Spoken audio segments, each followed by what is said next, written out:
ವಿಜಯಲಕ್ಷ್ಮಿ ಅವರು ಅರೆಸ್ಟ್ ಆಗಿದ್ದಾರೆ. ಅದೇಕೆ ನೋಡೋಣ ಬನ್ನಿ. ಇದನ್ನು ಕಂಡು ಮಗ ಹಾಗೂ ಡಿ ಬಾಸ್ ರವರು ಕಣ್ಣೀರಿಟ್ಟಿದ್ದಾರೆ. ಇತ್ತೀಚಿನ ದಿನಗಳಲ್ಲಿ ದರ್ಶನ್ ರವರು ಯಾವಾಗಲೂ ಅರೆಸ್ಟ್ ಆಗುತ್ತಿದ್ದಾರೆ ಎಂದು ಟಿವಿನಲ್ಲಿ ನೋಡಿದ್ದರು. ಆಗಾಗ ಇತ್ತೀಚಿನ ದಿನಗಳಲ್ಲಿ ದರ್ಶನ್ ರವರು ಜೈಲಿಗೆ ಹೋದ ನಂತರ ವಿಜಯಲಕ್ಷ್ಮಿ ಅವರು ತುಂಬ ಕಷ್ಟಪಡುತ್ತಿದ್ದರು. ನಂತರ ಜೈಲಿನಿಂದ ಬಂದ ನಂತರ ಪತಿಗಾಗಿ ಕಷ್ಟಪಟ್ಟ ವಿಜಯಲಕ್ಷ್ಮಿ ಅವರು ದರ್ಶನ್ ರವರು ಜೈಲಿನಿಂದ ಬಂದ ನಂತರ ತುಂಬ ಖುಷಿಯಾಗಿ ಹ್ಯಾಪಿಯಾಗಿ ಇದ್ದಾರೆ. ಹಾಗೂ ಅವರು ಸೋಷಿಯಲ್ ಮೀಡಿಯಾದಲ್ಲಿ ಆ್ಯಕ್ಟಿವ್ ಆಗಿರುತ್ತಾರೆ ಯಾವಾಗಲೂ.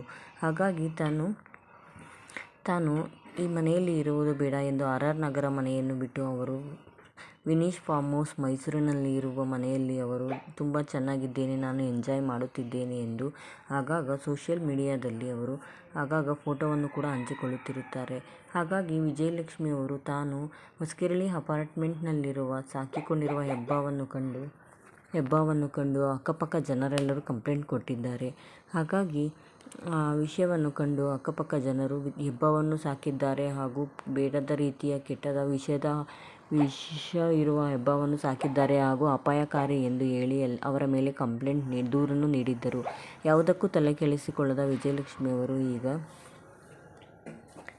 ಸುಮ್ಮನಾಗಿದ್ದರು. ಹಾಗಾಗಿ ಇವೆಲ್ಲದರ ನಂತರ ಈಗ ಅವರಿಗೆ ಕೇಸು ದಾಖಲು ಮಾಡಬೇಕು ಎಂದು FIR ಅವರ ಮೇಲೆ ದಾಖಲಾಗಿದೆ. ಹಾಗಾಗಿ ವಿಜಯಲಕ್ಷ್ಮಿ ಅವರು ಇದರ ಮುಂದಿನ ಕೇಸ್ ಏನಾಗುತ್ತದೆ ಎಂದು ನೋಡಬೇಕಾಗುತ್ತದೆ. ಗಂಡ ಹೆಂಡತಿ ಮಕ್ಕಳು ಹೀಗೆ ಸುಖವಾಗಿ ಅನ್ಯೋನ್ಯವಾಗಿರಲಿ ಎಂದು ಎಲ್ಲರೂ ಬೇಡಿಕೊಳ್ಳುತ್ತಾರೆ. ಆದರೆ ವಿಜಯಲಕ್ಷ್ಮಿ ದರ್ಶನ್ ರವರಿಗೆ ಒಂದರ ಮೇಲೊಂದು ಸಂಕಟ. ಜೈ ಡಿ ಬಾಸ್. ವಿಜಯಲಕ್ಷ್ಮಿ ಅವರ ಬಗ್ಗೆ ಕಾಮೆಂಟ್ ಮಾಡಿ ತಿಳಿಸಿ.